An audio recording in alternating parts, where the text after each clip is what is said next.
Assalamualaikum warahmatullahi wabarakatuh.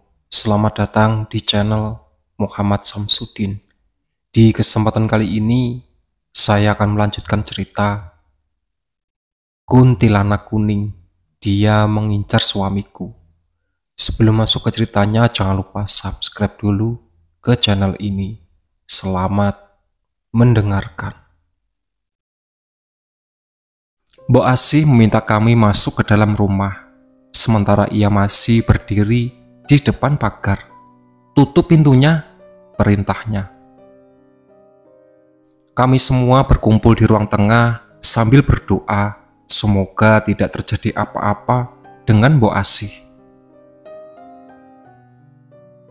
Apa yang kemarin saya lihat itu dia, Pak? Tanya Pak Baim. Iya, saut Mas Kai yang dari tadi menggenggam tanganku erat. Ia terus memintaku untuk berdoa. Pintu terbuka. Bagaimana, Mbok? Tanya Mas Kai. Dia sudah pergi, tapi Mbok khawatir dia akan kembali dengan teror yang lebih menakutkan. Kini wujudnya sudah menyerupai kuntilanak merah, jauh lebih negatif dari sebelumnya, balas Mbok Asih.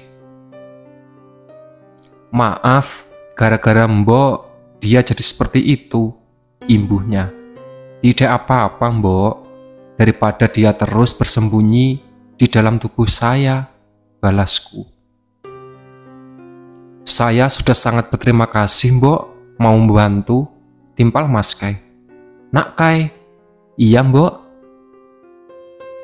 Jangan lengah, dia akan terus mengincar Nak Kai dengan menggunakan cara yang tak mau masuk akal. Mungkin Nak Kai tidak terlalu percaya dengan hal gaib.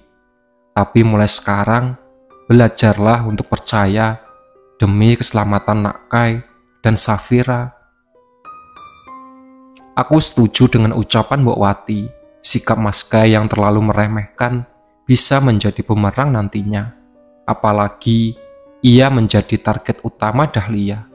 Iya, Mbok. Mulai sekarang, saya akan lebih berhati-hati. Setelah mengobrol sebentar, Mbok Asih dan Pak Rohim pamit pulang.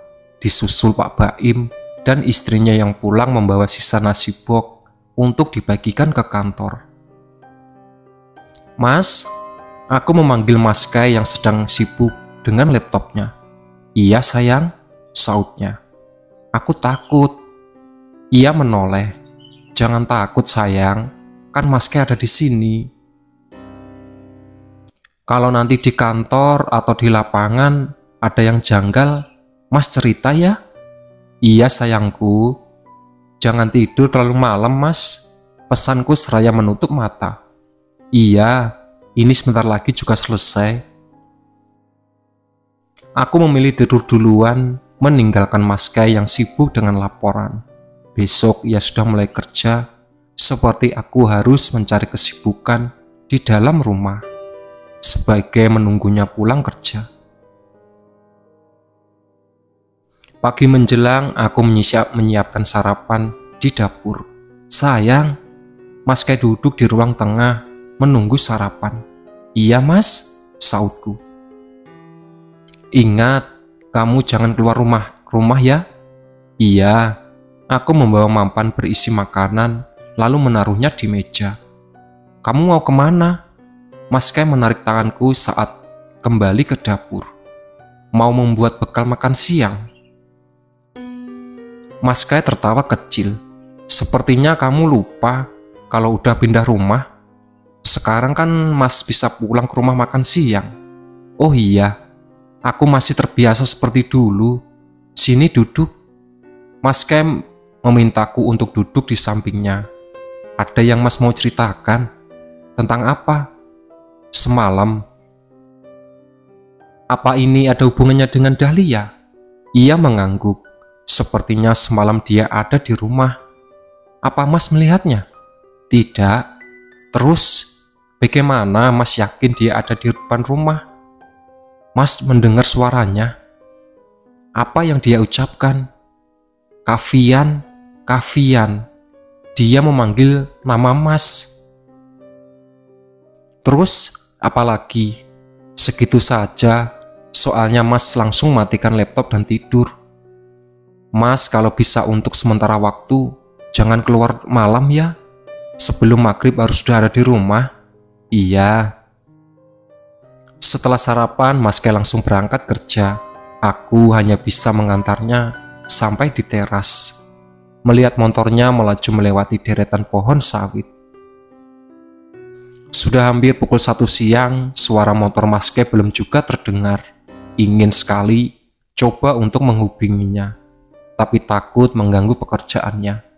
Rasa khawatir yang berlebihan ini mulai menyiksaku. Ditambah bayang-bayang Dahlia yang selalu menghantui pikiran. Tintin. Hatiku langsung lega saat mendengar suara klakson di depan rumah. Bergegas, aku membukakan pintu. Maaf sayang, maaf, agak terlambat, ucapnya sembari meletakkan helm di kursi teras. Tidak apa-apa mas, kamu sudah makan? Belum. Lain kali, kalau mas terlambat, lebih baik kamu makan duluan saja. Kasihan anak kita, nanti kelaparan. Iya mas. Oh iya mas, apa di sini ada jasa laundry antar jemput? Sepertinya tidak ada sayang. Memang kenapa? Aku takut menjemur pakaian di luar. Biar mas saja yang jemur. Nanti setelah pulang kerja mas angkat. Oke mas. Setelah makan siang, Mas Kai membantu menjemur pakaian di halaman depan. Sementara aku hanya bisa memperhatikan dari teras. Beres, teriak Mas Kai. Aku ke kantor lagi ya sayang. Iya mas. Tepat pukul 5 sore, Mas Kai sudah ada di rumah. Sayang, panggilnya seraya berjalan ke dapur. Iya mas. Aku menoleh padanya, meski tangan ini sibuk memotong tomat. Aku punya berita buruk. Spontan aku berhenti memotong, berbalik badan menghadapnya. Berita buruk apa mas? Semoga saja ini bukan tentang Dahlia. Lusa, mas ada tugas mendadak keluar kota.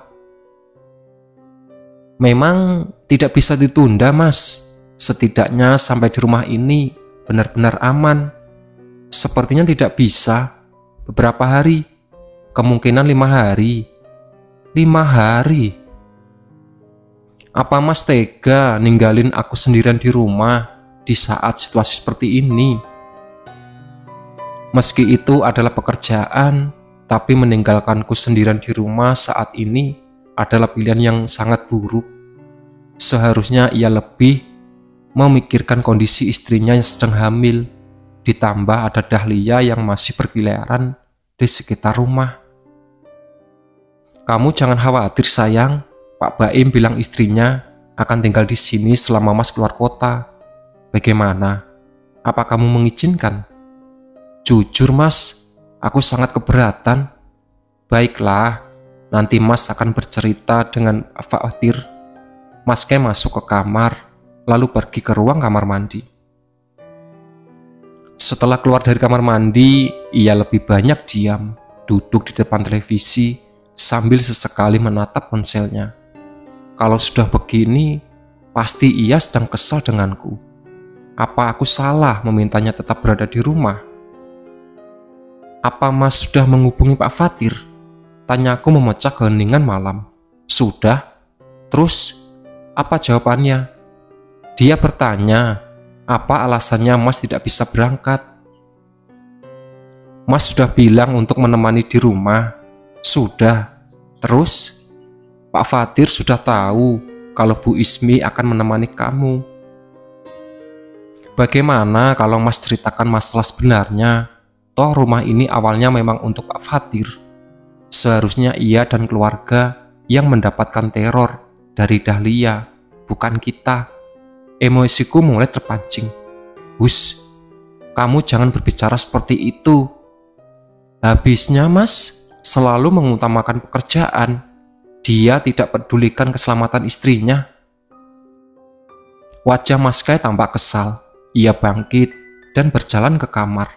Brak! Pintu kamar dibanting cukup keras. Cring! lonceng yang tergantung di pintu sampai terjatuh. Cring, cring. Mataku terbelalak saat lonceng itu menggelinding ke arahku. Sontak, aku bangkit. Hahaha. Suara terdengar wanita tertawa melengking di atas. Bergegas, aku masuk ke kamar.